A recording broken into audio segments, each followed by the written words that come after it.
Chiroti. Hi, hello, வணக்கம். Dosa recipes உங்களை அன்புடன் வரவேற்கிறேன். நான் காஸ்டர் ஜெயக்குமார். Chiroti அப்படின்னு சொல்லக்கூடிய இந்த ஒரு வித்தியாசமான பிஸ்கட் வகை அப்படின்னு எடுத்துக்கலாம். இதை வந்து கர்நாடக மாநிலம் மற்றும் ஆந்திரா மாநிலத்தில் நிறைய பண்டிகைகளுக்கு இந்த சிரோட்டியை செய்கிறாங்க. தசரா, நவராத்திரி மற்றும் தீபாவளி இப்படிலாம் பண்ணிகிட்ருக்காங்க. நாம் வந்து இதை அந்த மாதிரி ரொம்ப பண்ணுறதில்ல. ஆனால் நாம் வந்து இந்த சிரோட்டின்றதை வந்து இன்னும் அழகாக சின்னதாக எப்படி பண்ணுறதுன்றது தான் நம்ம இன்றைக்கி பார்க்க போகிறோம். சுலபமாகவும் பண்ணிடலாம். இதை வாங்க செய்து பார்க்கலாம். இந்த சிரோட்டின்ற பண்டம் வந்து பொதுவாக ரொம்ப பிஸ்கட் மாதிரி ரொம்ப நல்லாயிருக்கும். சின்னதாக நம்ம செய்ய போகிறோம். இந்த வட்ட வடிவத்தில் செய்யாமல் இதை வேறு மாதிரி செய்ய போகிறோம். அதை தவிர இதில் வந்து ரவை சேர்க்கலை. பொதுவாக ரவை சேர்க்குறாங்க இதில், ஆனால் ரவை சேர்க்கறதில்ல. இது பள்ளி நாட்களில் எனக்கு ரொம்ப பிடிக்கும். இது வந்து கோதுமை மற்றும் மைதாவை சம அளவில் நம்ம சேர்த்துக்கலாம். கோதுமை, மைதா கொஞ்சமாக நம்ம சப்பாத்திக்கு போடுற அளவு போட வேண்டாம், ஆனால் கொஞ்சமாக உப்பு போட்டுக்கலாம். ஒரு தேக்கரண்டி நெய் அல்லது எண்ணெய், கொஞ்சமாக தண்ணீர் விட்டு சேர்த்து தெளிச்சிக்கலாம். நம்ம இந்த மாவை கொஞ்சம் கட்டியமாக நம்ம பிசையணும். ஏன்னா மெல்லிசாக இது தேய்க்க வரணும். அதனால் இதை கொஞ்சமாக கட்டியமாக பிசைகிறதுக்கு தண்ணியை லேசாக தெளித்து பிசைய ஆரம்பிச்சுக்கலாம். பார்த்திங்களா, நல்லா கட்டியமாக நம்மளுடைய மாவு வந்து தயாராகிடுச்சு. இப்போ நம்ம இதை ஒரு 10 நிமிஷத்துக்கு மூடி வச்சிடலாம். கொஞ்சம் நேரம் அது இருக்கட்டும். அதுக்குள்ளார நம்ம மற்ற வேலைகளெல்லாம் தயார். இப்போ நம்ம கொஞ்சோண்டு அரிசி மாவு எடுத்துருக்கோம்.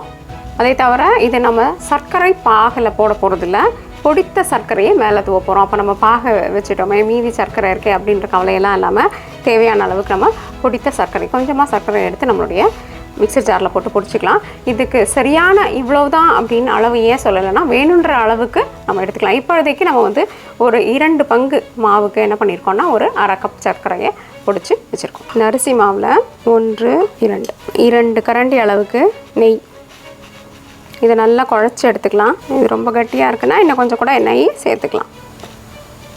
இந்த பக்கத்தில் இது தயாராக இருக்கணும். இப்போது நம்ம எடுத்து மெதுவாக நமது சப்பாத்திகளை போட ஆரம்பிச்சிடலாம். இந்த மாவு எத்தனை அளவு வருதுன்னு பார்த்துக்கலாம். 3 சப்பாத்திகளை சேர்த்து தான் நம்ம செய்ய போகிறோம். இப்போ நம்ம 3 பகுதியாக பிரிச்சுருக்கோம். 3 உருண்டைகளை சேர்த்து ஒன்று பண்ண போகிறோம். அதனால் 3 சப்பாத்தி உருண்டைகள் தயாராக இருக்குது. இப்போ இதை நம்ம மெல்லிசாக தேய்ச்சிக்கலாம். கொஞ்சம் மாவு தொட்டுட்டு இதை மெல்லிசாக தேய்ச்சிடலாம். மிருதுவாக சப்பாத்தி செய்கிறது எப்படி அப்படின்ட்டு நம்மளுடைய தோசை டு பீஸாவில் ஒரு காணொளி இருக்குது. அதையும் நீங்கள் போய் பார்க்கலாம். பார்த்தீங்கன்னா ரொம்ப அருமையான மிருதுவான சப்பாத்திகள் தயாரிக்கும் முறை வந்து அதில் போட்டிருக்கு. நீங்கள் வந்து இங்கே கீழே இருக்கிற டிஸ்கிரிப்ஷன் இல்லாட்டி மேலே இருக்கிற இன்ஃபர்மேஷன் கார்டு இதில் எதில் போனீங்கன்னாலும் அதுக்கு உண்டான அந்த லிங்க் கொடுத்துருக்கோம். நீங்கள் அதை போட்டு அந்த சப்பாத்தி செய்முறையை பார்த்துக்கலாம். பார்த்தீங்களா, நல்ல மெல்லிசான ஒரு சப்பாத்தி தயாராகிடுச்சு. 3 சப்பாத்தி தயாராக இருக்குது. இந்த அரிசி மாவு மற்றும் நெய் கலந்த கலவையை இதில் லேசாக பூசிடுங்க. மீதி இடத்துக்குலாம் நம்ம கொஞ்சமாக நெய் சேர்த்துக்கலாம். இப்போ தேய்ச்சிட்டோம். முழுவதுமாக பரப்பின அப்புறமா அடுத்த சப்பாத்தியை நம்ம அதுக்கு மேலே வச்சிடலாம். அதே மாதிரி என்ன பண்ணலான்னா ஒரு தேக்கரண்டி அளவுக்கு கொஞ்சம் நெய் மற்றும் நம்ம குழைத்த விழுது இருக்கு இல்லைங்களா, அது கொஞ்சம் போட்டுடலாம். இப்போ இதை எடுத்து முழுவதுமாக படர விட்டுட்டோம்னா அடுத்தது இதை மேலே போட்டுடலாம். இதுலேயும் கொஞ்சமாக அதை பூசிட்டோம். இப்போ முழுவதுமாக நம்ம தேய்ச்சாச்சு. இப்போ என்ன பண்ண போகிறோம்னா இதை கொஞ்சம் கவனமாக அழுத்தி உருட்டணும். இங்கே பாருங்கள், நல்ல அழுத்தம்.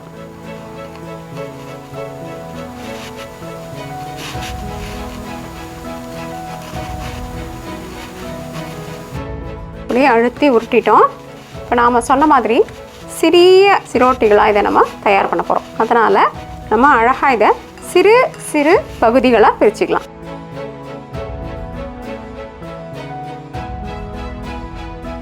இப்போ இப்படி பகுதிகளாக பிரித்த சிறிய ஒன்றையும் எடுத்து கொஞ்சம் மாவு போட்டுட்டு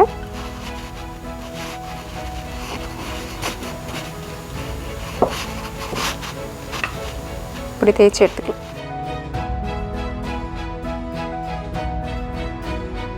இப்போ நம்ம அடுப்பில் ஒரு வாணலியில் சமையல் எண்ணெய் வச்சுட்டு இதை பொரிச்சு எடுத்து நம்ம எண்ணெய் சூடாயிடுச்சான்னு ஒரு சின்ன சோதனை பண்ணி பார்த்துக்கலாம். போட்டோன்னு மேலே வந்துடுச்சு, எண்ணெய் சூடாயிடுச்சு.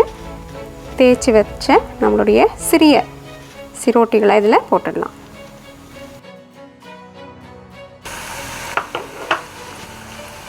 இப்போ பார்த்தீங்களா, 2 பக்கமும் நல்லா வறுபட்டு ஒரு நிறம் மாற்றம் ஏற்படும் பொழுது இது நம்ம எண்ணெயிலேருந்து எடுத்துடலாம். இப்போ எடுத்த உடனே என்ன பண்ணுறீங்க, நல்லா சூடாக இருக்கும் எண்ணெயிலேருந்து இல்லைங்களா. நம்மளுடைய சர்க்கரை, பொடித்த சர்க்கரையை இதில் அப்படியே இந்த சூடோடையே போட்டுடலாம். அப்போ கொஞ்சம் நேரத்தில் இந்த நிறம், வெள்ளை நிறம் கூட தெரியாத அளவுக்கு சர்க்கரை இந்த சூடில் இதோட கலந்துடும். ஒரு தட்டில் மாற்றி கூட நீங்கள் பண்ணலாம்.